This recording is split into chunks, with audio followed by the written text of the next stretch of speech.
السلام علیکم ورحمۃ اللہ وبرکاتہ نحمدہ ونصلی علی رسولہ الکریم اما بعد۔ امید کرتے ہیں آپ تمام سسٹرز خیر و عافیت سے ہوں گی اور ایمان کی بہترین حالت میں ہوں گی۔ اللہ رب العزت سے دعا ہے آپ کی طرف ہر بڑے والا شر خیر مردن دے، آمین آمین۔ پیاری سسٹرز، ہم لوگ سورۃ المائدہ کی آیہ مبارکہ 105 تک ترجمہ تفسیر پڑھ چکے تھے۔ آج کا لیسن آیہ مبارکہ 106 سے سٹارٹ کریں گے۔ رب اشرح لی صدری ویسر لی امری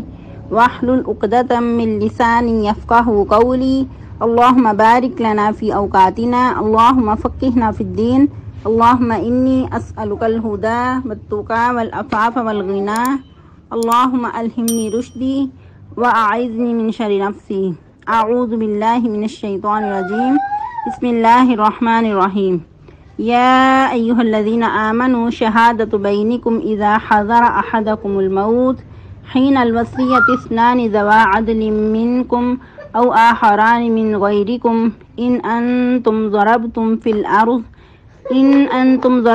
الارض فاصابتکم مصیبۃ الموت تحبسونہما من بعد الصلاۃ فیقسمان باللہ ان ارتبتم لا نشتری به ثمنا ولو کان ذا قربى ولا نكتم شہادۃ اللہ انا اذا لمن الآثمین فإن أُثِرَ على أنهما استحقا إثما فآخران يقومان مقامهما من الذين استحق عليهم الأوليان فيقسمان بالله لشهادتنا أحق من شهادتهما وما اعتدينا إنا إذا لمن الظالمين ذلك أدنى أن يأتوا بالشهادة على وجهها أو يخافوا أن ترد أيمان بعد أيمانهم واتقوا الله واسمعوا والله لا يهدي القوم الفاسقين۔ ٹرانسلیشن: یا ایھا الذین آمنوا، اے لوگو جو ایمان لائے ہو، شہادۃ بینکم، گواہی ہے درمیان تمہارے، اذا حضر، جب حاضر ہو، احدکم الموت، تم میں سے کسی ایک کو موت، حین الوصیۃ اثنان، اس وقت وصیت کر جائے، اس وقت وصیت کرو دو، ذوا عدل منکم، اپنوں میں سے صاحب عدل کو، او آخرانی، یا دو ان کے علاوہ، من غیرکم، ان کے علاوہ، ان انتم، اگر ہو تم، ضربتم فی الارض، سفر میں، زمین میں، یا اگر ہو تم چل رہے زمین میں، فاصابتکم مصیبۃ الموت، پس پہنچے تم کو مصیبت موت کی، تحبسونہما، ان کو کھڑا کرو یا روکو ان کو، ان دونوں کو، من بعد الصلاۃ، بعد نماز کے، فیقسمانی، تو وہ قسمیں کھائیں، باللہ، اللہ کی، ان ارتبتم، اگر شک ہو تمہیں ان کے بارے میں، لا نشتری، نہیں ہم خریدیں گے، بھی ساتھ اس کے، ثمناً، تھوڑی سی قیمت، ولو کان ذا قربیٰ، اور اگرچہ قرابت دار ہی ہوں، ولا نکتم شہادۃ اللہ، اور نہیں چھپائیں گے ہم اللہ کی گواہی کو، انا اذا لمن الآثمین، بے شک اس وقت ہم گناہ گاروں میں سے ہوں گے۔ فإن أُثِرَ، بس اگر تمہیں معلوم ہو، علی، اوپر اس کے، انہما، بے شک ان دونوں نے، استحقا، جن پر حق تھا، یا حق مارنا چاہا، اسمن، گناہ سے، فآخرانی، تو دو ان کے علاوہ، یقومانی، کھڑے کیے جائیں، مقامہما، ان دونوں کی جگہ پہ، من الذین، ان لوگوں میں سے، استحقا، جنہوں نے حق دبانا چاہا، علیہم الاولیان، ان دونوں کی جگہ پہ، فیقسمانی، تو وہ قسمیں کھائیں، باللہ، اللہ کی، لشہادتنا، البتہ ہماری گواہی، احق، زیادہ حقدار ہے یا زیادہ سچی ہے، من شہادتہما، ان دونوں کی گواہی سے، وما اعتدینا، اور نہیں ہم زیادتی کریں گے، انا اذا لمن الظالمین، بے شک ہم اس وقت ظالموں میں سے ہو جائیں گے، ذالک ادنیٰ، یہ بہت قریب ہے، ان یأتوا، یہ کہ وہ لائیں، بالشہادتی، گواہی کو، علی وجہہا، سیدھی سیدھی، یا اوپر چہرے کے، او یخافوا، یا وہ دونوں ڈریں، ان تردہ، یہ کہ لٹا دی جائیں گی، ایمانوں، ان کی قسمیں، بعد ایمانہم، ان کی قسموں کے بعد، واتقوا اللہ، اور اللہ سے ڈرتے رہو، واسمعوا، اور خوب سنو، واللہ لا یہدی القوم الفاسقین، اور اللہ تعالیٰ نہیں ہدایت دیتا نافرمان لوگوں کو۔ تفسیر: جیسا کہ ہم مختلف مسائل کے بارے میں پڑھ رہے تھے، تو آج کے لیسن میں ایک نیا موضوع سٹارٹ ہے۔ جیسا کہ ہمارا دین اسلام بہت ہی خوبصورت ہے اور ہر معاملات میں ہماری رہنمائی کرتا ہے۔ دین اسلام مکمل ضابطہ حیات ہے، ہر موڑ پہ انسان کی رہنمائی کرتا ہے کہ انسان نے کس وقت کیا کرنا ہے، چاہے وہ زندگی کے مسائل ہوں یا پیدائش کے مسائل ہوں یا پھر موت کے مسائل ہوں۔ تو آج کا لیسن ہمارا موت سے ریلیٹڈ ہے، اور لیسن سٹارٹ کرنے سے پہلے کچھ آپ کو سمجھانے کے لیے تمہید باندھنا بہت ضروری ہے۔ آج کا لیسن کچھ ایسا ہے کہ اگر ایک شخص کہیں سفر پہ جا رہا ہے اور اس کے پاس کچھ مال اسباب ہے اور وہ کسی کے سپرد کرنا چاہتا ہے یا پھر وصیت کرنا چاہتا ہے، اس وقت اب اس کے پاس کوئی اور اس کے قریبی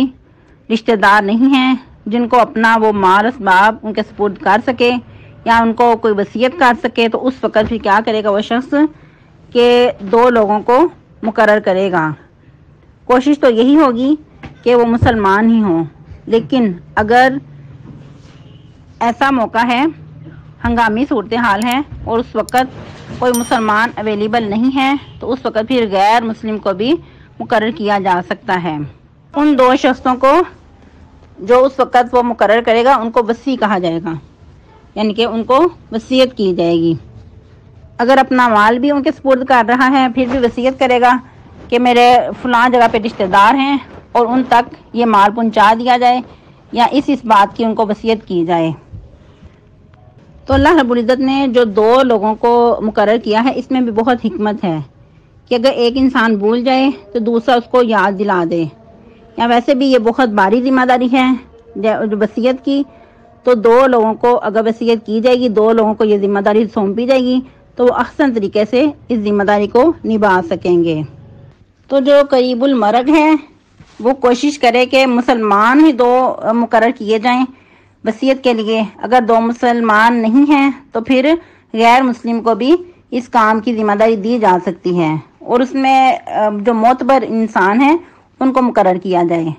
جیسا کہ اگر کوئی عاقل بالغ ہے تو پتہ چل جاتا ہے کہ یہ کیسے لوگ ہیں، دانش مند ہیں، ہوشیار ہیں، عقل مند ہیں، تو ایسے لوگوں کو اس کام کے لیے منتخب کیا جائے۔ اب جن لوگوں کو یہ ذمہ داری سونپی گئی ہے وہ اپنی ذمہ داری پوری کریں گے، یعنی کہ اس شخص کو اگر موت واقع ہو چکی ہے، اب جن کو ذمہ داری دی گئی تھی وہ اپنی ذمہ داری نبھاتے ہوئے وہ مال یا جو وصیت اس نے کی تھی وہ ان کے ورثاء تک پہنچائیں گے۔ اب ورثاء کو اگر ان کے بارے میں کوئی شک شبہ ہو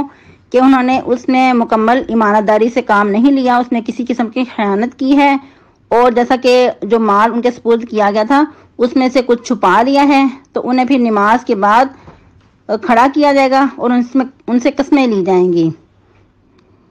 اور وہ کہیں گے کہ ہم نے کسی قسم کا کوئی اس میں خیانت نہیں کی، اللہ کی قسم اٹھا کر وہ کہیں گے، اور وہ یہ بھی قسمیں کھائیں گے کہ جن کے بارے میں ہم قسمیں کھا رہے ہیں چاہے وہ ہمارے رشتہ دار ہی ہوں، ہم اس میں کسی قسم کی کوئی خیانت نہیں کریں گے اور نہ ہی کسی قسم کی گواہی کو چھپائیں گے۔ اگر ہم ایسا کریں گے تو یقیناً ہم گناہگار ہوں گے۔ اگر پھر بھی ان کو ورثاء کو کچھ شک گزرے کہ جو انہوں نے قسمیں کھائی ہیں اس میں انہوں نے مکمل امانت داری سے کام نہیں لیا، خیانت کی ہے، تو جو میت کے رشتہ دار ہیں، قریبی ہیں، وہ آگے بڑھیں گے اور اس کے بارے میں حلف نامہ اٹھائیں گے کہ ہم دونوں کی گواہی ان دونوں کی گواہی سے زیادہ اچھی ہے، اور انہوں نے خیانت کی ہے اور انہوں نے جھوٹی قسم کھائی ہے، اور پھر مزید کہ جو ہماری گواہی ہے ان دونوں کی گواہی سے زیادہ اچھی ہے، اور ہم نے اس میں کسی قسم کی کوئی خیانت نہیں کی، یعنی کہ گواہی دینے میں کوئی خیانت نہیں کی اور کوئی زیادتی نہیں کی۔ اگر ہم زیادتی کریں گے تو یقیناً ہم ظالموں میں سے شمار ہوں گے۔ پھر مزید کیا کہ اس پہ اللہ تعالیٰ کی یہ حکمت ہے کہ جو قسم اٹھانے والے ہیں ان کو یہ خیال گزرے گا کہ اگر ہم قسم اٹھائیں گے جھوٹی تو یقیناً آخرت کا عذاب بہت سخت ہے، اور یہ کہ اگر ہم نے جھوٹی قسم اٹھائی تو ان کی قسمیں ہماری گواہی یعنی کہ رد کر دی جائے گی، کیونکہ قریبی رشتہ دار جو ہیں وہ قسم کھا رہے ہیں اور ہمارا جھوٹ جو ہے سب لوگوں کے سامنے ظاہر ہو جائے گا۔ اس میں یہ بھی ہے کہ جو کہا گیا کہ نماز کے بعد کھڑا کیا جائے، اس میں کچھ لوگوں کا کہنا ہے کہ نماز عصر کے بعد کھڑا کیا جائے، جیسا کہ قرآن میں ایک اور مقام پہ آپ لوگ پڑھ چکے ہیں کہ سب نمازوں کی حفاظت کرو، خصوصاً نماز عصر کی، حافظوا علی الصلوات والصلاۃ الوسطیٰ، اسپیشلی جو نماز عصر ہے، درمیانی نماز ہے، اس کی زیادہ حفاظت کرو، مقوم للہ قانتین، اور اللہ کے سامنے فرما بردار عاجز غلام بن کر کھڑے ہو۔ اس میں یہ حکمت ہے کہ ایک تو یہ ہوتا ہے کہ نماز کے بعد ادھر لوگوں کی گیدرنگ زیادہ ہوتی ہے، تو سب لوگوں کے سامنے وہ کچھ جھجک کریں گے کہ اگر ہماری جھوٹی گواہی ظاہر ہو گئی تو سب لوگوں کے سامنے ہمیں رسوائی کا سامنا کرنا پڑے گا۔ اور دوسرا یہ بھی ہو سکتا ہے کہ نماز کے بعد انسان کچھ فریش ہوتا ہے اور انسان کو اللہ کا ڈر زیادہ ہوتا ہے، اور اگر نماز عصر کو ہی لیا جائے تو اس وقت بھی نماز عصر میں باقی اوقات کی نسبت کچھ لوگوں کا زیادہ ہجوم ہوتا ہے۔ اور اس کے علاوہ یہ بھی اس میں حکمت ہے کہ نبی صلی اللہ علیہ وسلم کے زمانہ مبارک میں بھی ایک اس قسم کا مقدمہ فیصل کیا گیا، تو اس وقت نبی صلی اللہ علیہ وسلم نے ان کو نماز عصر کے بعد کھڑا کیا تھا اور ان سے اس قسم کی گواہی لی تھی۔ اور اس کے شان نزول میں اس سے ریلیٹڈ ایک واقعہ ملتا ہے، تو وہ دیکھ لیتے ہیں۔ سیدنا عبداللہ بن عباس اس واقعہ کے راوی ہیں، فرماتے ہیں کہ بنو سہم قبیلے کا ایک مسلم شخص تمیم داری اور عدی بن بدا کے ساتھ سفر کے لیے نکلا۔ یہ دونوں اس وقت نصرانی تھے، اور بعد میں کہا جاتا ہے کہ ان میں سے دونوں یا ایک مسلمان ہو گئے تھے۔ اس وقت نصرانی تھے اور سہمی کو اس سرزمین پر موت واقع ہو گئی، یعنی کہ موت کی جو غشی ہے وہ اس پہ طاری ہوئی، جہاں کوئی مسلمان نہیں تھا جسے وہ وصیت کرتا، لہذا اس نے اپنا سامان تمیم داری اور عدی کے حوالے کر دیا۔ پھر جب وہ دونوں اس کے ترکے کے ساتھ واپس آئے تو ورثاء نے دیکھا کہ چاندی کا ایک پیالہ جس پر سونے کے نقش و نگار تھے وہ غائب ہے۔ اور یہ بھی کہا جاتا ہے کہ وہ جو مرنے والا تھا اس نے ایک رکا لکھ کر اس سامان کی پوری ڈیٹیل اس پہ لکھ کر رکے میں تو اس کے اندر چھپا دی تھی، اس سامان کے اندر۔ تو جب سامان وہ اس کے ورثاء تک پہنچا تو وہ جو ایک پیالہ تھا چاندی کا، اس کے اوپر کہا جاتا ہے کہ سونے کا یعنی کہ پانی بھی چڑھا ہوا تھا اور اس کے اوپر نقش و نگار بھی تھے، تو وہ اس کے اندر نہیں تھا۔ تو یہ مقدمہ پھر رسول اللہ صلی اللہ علیہ وسلم تک لایا گیا، اور ان لوگوں کو یہ بھی کنفیوژن تھی کہ ہو سکتا ہے وہ جو رکا اس نے لکھا تھا اس کے بعد اس نے وہ کسی ضرورت کے تحت وہ پیالہ بیچ دیا ہو اور اپنا وہ جو اس کا یعنی کہ اجرت تھی، اس کی جو مزدوری تھی یا اس کی جو پونجی تھی وہ اس نے کہیں لگا لی ہو۔ تو جب یہ مقدمہ نبی صلی اللہ علیہ وسلم تک لایا گیا تو ان دونوں کو بھی پیش کیا گیا، جو دونوں شخص تھے تمیم داری اور عدی، تو ان دونوں نے قسمیں کھا لی کہ ہمیں نہیں پتا اس پیالے کے بارے میں۔ کچھ عرصہ ایسے ہی گزر گیا۔ کچھ عرصے بعد وہی جو پیالہ تھا وہ مکہ کے ایک دکاندار کے پاس ان لوگوں نے دیکھا۔ ان سے جب پوچھا کہ یہ پیالہ تم لوگوں نے کہاں سے لیا، ان کو یہ بھی ہوا کہ ہو سکتا ہے ہمارا جو مرنے والا تھا اس نے ہی ان کے ہاتھوں بیچا ہو، لیکن جب وہ دکاندار سے پوچھا گیا تو اس نے بتایا کہ ان دو شخصوں نے آ کر میرے ہاتھ بیچا تھا، تمیم داری اور عدی بن بدا جو دو شخص تھے ان سے اس نے خریدا ہے۔ پھر بات واضح ہو گئی کہ انہوں نے جو قسم اٹھائی تھی وہ جھوٹی قسم تھی، اور 1000 کے بدلے انہوں نے وہ پیالہ اس کے ہاتھوں بیچا تھا۔ پھر کیا ہوا کہ اس سہمی کے ورثاء میں سے 2 آدمی کھڑے ہوئے جو ان دونوں کے جو اس میت کے بہت قریبی تھے، انہوں نے گواہی دی کہ یقیناً یہ جو پیالہ تھا ہمارے قریبی رشتہ دار کا تھا، یعنی جو سہمی شخص فوت ہوا تھا اس کا ہی تھا۔ تو کہا جاتا ہے کہ یہ بھی جو آیت مبارکہ ہے یہ انہی لوگوں کے بارے میں نازل ہوئی تھی، اسی مقدمے پہ یہ آیت مبارکہ نازل ہوئی تھی۔ یا ایھا الذین آمنوا شہادۃ بینکم اذا حضر احدکم الموت حین الوصیۃ اثنان ذوی عدل منکم او آخران من غیرکم ان انتم ضربتم فی الارض فاصابتکم مصیبۃ الموت تحبسونہما من بعد الصلاۃ فیقسمان باللہ ان ارتبتم لا نشتری بہ ثمنا ولو کان ذا قربی ولا نکتم شہادۃ اللہ انا اذا لمن الآثمین۔ اور یاد رہے کہ یہ جو واقعہ بیان کیا گیا ہے اس کو امام ترمذی بھی اپنی کتب میں لائے ہیں، انہوں نے اس کو ضعیف کہا ہے، لیکن اس کو شارٹ کر کے امام بخاری بھی اپنی کتاب میں لائے ہیں سیدنا عبداللہ بن عباس سے، اور اسے امام البانی نے بھی صحیح کہا ہے۔ تو جب بخاری میں کوئی ایسی حدیث ملے، روایت ملے جو کہ درست ہو، صحیح ہو، تو پھر اس حوالے سے اس کی صحت کے حوالے سے باقی حدیث کو بھی درست کہا جائے گا۔ اور یاد ہے کہ امام بخاری جو اپنی کتاب میں لائے ہیں یہ واقعہ، اس میں یہ رکے والی بات نہیں ہے، باقی جو کتب احادیث میں موجود ہے وہاں یہ رکے والی بات بھی اندر موجود ہے کہ اس شخص نے فوت ہوتے وہ وقت وہ تمام جو سامان تھا اس کی لسٹ سامان کے اندر چھپا دی تھی۔ تو اس سے ہی پھر انہوں نے دلیل لیتے ہوئے گھر والوں نے کہا تھا کہ ہمارا یہ جو پیالہ ہے وہ اندر سے گم ہے۔ خیر کچھ بھی ہو، لیکن جو اصل میں معاملہ ہے وہ سمجھنے کی ضرورت ہے۔ اس سے کیا پتہ چلا اس واقعہ سے کہ وصیت کی کتنی اہمیت ہے، اور اس کے علاوہ اگر ایسا کوئی معاملہ پیش آ جائے تو دین اسلام نے کس طرح ہماری رہنمائی کی ہے کہ اس وقت پہ پھر انسان کو کیا کرنا چاہیے۔ اور اس کے علاوہ ایک اور بات کا پتہ چلا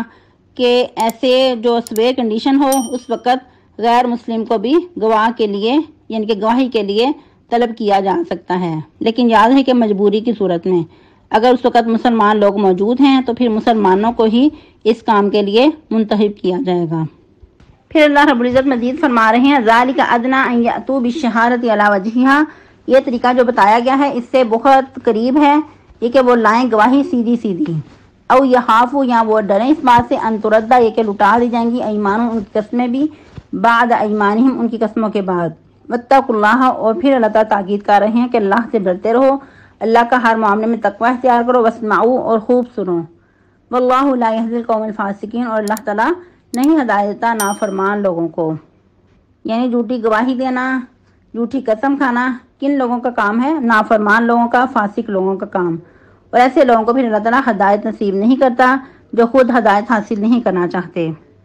آج کے لیے اتنے کافی ہیں، تو آپ لوگوں نے اچھے سے یاد کرنا ہے اور سنانا بھی ہے۔ اور آیا مبارکہ کچھ تھوڑی مشکل بھی ہیں، اور اس کے جو الفاظ ہیں وہ بھی،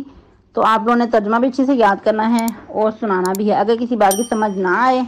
تو دوبارہ سے پوچھ لیجیے گا۔ سبحانک اللہم ربنا و بحمدک، نشہد ان لا الہ الا انت، نستغفرک ونتوب الیک۔ السلام علیکم ورحمۃ اللہ وبرکاتہ۔